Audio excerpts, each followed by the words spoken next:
Hey, it's Michael Saul. It is Thursday, July 14th at 7:30 p.m. This is another new stock market trading watch list. This is for Friday, July 15th, 2011. Let's go over the stocks that were on yesterday's list. HFC, you can see it gapped up above either entry that you want to use, the trend line or the high from Wednesday's candle, and then it sold off. So this was a canceled entry if you follow the rules. If not, then it was absolutely a loss. Let's see, what was the open? Yeah, 73, and it closed down at 70.12. So if you didn't use stops and you chased this one, then it was a loser. But I don't count it as a trade because it gapped up above the entry, and I explained that in the video on videos and all that other stuff. EXPD kept going lower, did not start the bounce, so that one we're taking off the list. And then VHC had a nice move to the downside, opened up still inside the coil, and then boom,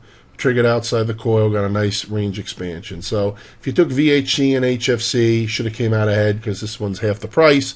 But if not, you only took one or the other. You either did really well or you stunk it up with a loser on HFC. But it just doesn't make sense. If you're following the rules that the video does, then HFC was not a trade and this one was. But like I said, like I have said, I should say, I don't handle your accounts. You do whatever you want, and like I said, I'm just doing it the way that the video would manage it. Okay, so 3 new stocks to look at, but first I want to look at the usual suspects like we've been doing. Here's Apple. It still hasn't hit this high. Still think it has a chance to hit that high. All right, but you can see here the gap up and then sold off most of the day, and then after hours you could see it's up. Google, okay, boom. That's known as boomage there, okay? So up about, it was up I think over 70 points at one point here. So this is now over the 200-day moving average, and right back to this level. That is a key level. I mean, this was the last high before this push down that we've been seeing over the last couple of months. So this is just an absolute monster move here, and this is proof positive, okay? I mean, there's no better proof, right? There's no better example that you cannot guess what a stock is going to do over earnings. This traded like total crap on Thursday, okay? Look at it. It opened up here, traded a little bit higher, and then just gave it up. Look at the 5-minute chart here, okay? Where are you? 5-minute chart. They are. I mean, a total downtrend, trading like garbage, like it was going to totally crap out at earnings, and then boomage. All right. Now, I'm not saying that you can't trade these kind of stocks into earnings. All right. I know there are people that say, oh, you can't trade into earnings announcements. There are strategies that you can use, but it involves options, or it involves a combination of options and the stock. But I mean, this is just, it just doesn't get any. This just doesn't get any more proof of how you cannot guess what's going to happen based on how we trade into earnings. It's very, very dangerous. So be careful, okay? Goldman, all right, still continuing lower. Still think it hits that low. Let's look at RIM. All right, starting to come out of this little pattern. We've been talking about this. So watching this low down here. Let's grab Baidu. Okay, Baidu. Obviously acting better, but not really acting so well here. For the day session, Cena, just have to spell it right. All right, came into this 20 EMA. We were watching this for a bounce, and then look at this, just a beautiful bounce up here. Took out the high here, but had this little spinning top, and obviously trading up after hours. So see how that goes. Here's Amazon. All right. Amazon trading up after hours, but still didn't have such a great day here. Watch that 20 EMA for potential support.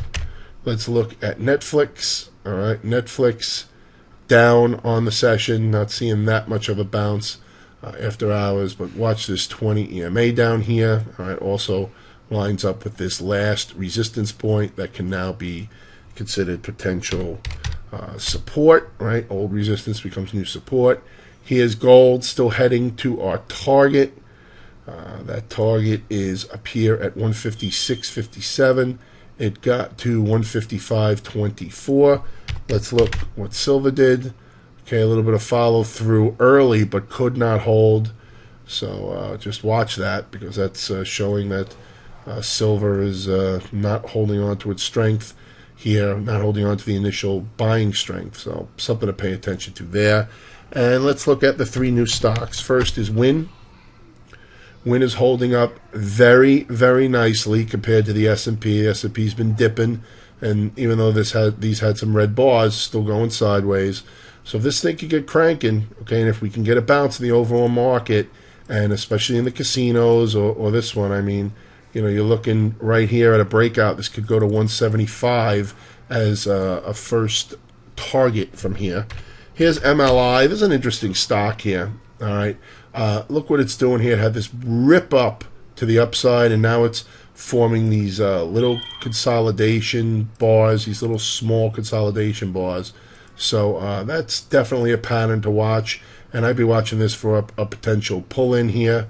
Okay, it's already exceeded its Fibonacci levels. Let's take a look here, and then there's one more that we gotta look at. We look at the 261.8. I don't know if it's it is checked off. So let's go to format, center last, and then you see 49.13. So if it continues higher out of this, then it can go to 49.13. But if it rolls over from here, watch for a retest of these moving averages. And this could be a very powerful pattern here. This could be a little flag in the direction of the impulse, which is tend to be very powerful. But we have to wait for confirmation. Right? It has to break out to the upside. So this is just a bracket trade. If it breaks out to the upside, great. If not, well, then watch for a potential pull-in here. Right? I wouldn't be bearish on it, but that doesn't mean that you can't trade it for a pull-in. Right? You got 50% of this candle as a target. You got these moving averages. And the range is very small. All right, 45.97 on the upside, 45.43. So add one and take one. You got 42 to 98. That's 56 cents. So that's basically your risk. All right, so it can be nice and tight. And then the third one is an interesting one. It's a Coffee Holding Company, JVA. That's a really cute way of saying it, right? Java. And you can see, look at this move. I mean, just whipped to the downside. Big percentage move to the downside. Held the 20 EMA. This could be a little short-term, oversold and unloved kind of situation. So this may get, at the least, just a little dead rat bounce to maybe 50% back. Or maybe it even goes back to the highs here of this candle. I'm not saying it's ripping up back to new highs, but it may do some work inside this candle. May even want to fill this gap here. Just one to pay attention to, okay? If you look at the 5-minute chart or something like this, you can see there's just nothing saying, hey, it's time to buy here. So always wait for signals, right? Just because it looks like, oh, it's overdone to the downside. I mean, that's picking bottoms. And yeah, picking bottoms can be profitable, okay? But you have to be really, really good and have really, really, really good tight stops on if you're going to be picking tops and bottoms. So that's it. Feel free to send me an email. Let me know what you think of these new style updates. Getting some good positive feedback. I got one negative person, and it's okay if you don't like them. Just let me know. I'm trying to give everybody what they want. So if the consensus is that you like these, and these are what I'm going to do, and I'm hoping you're finding value here. Take care. Talk to everybody again over the weekend. Have a great trading day on Friday.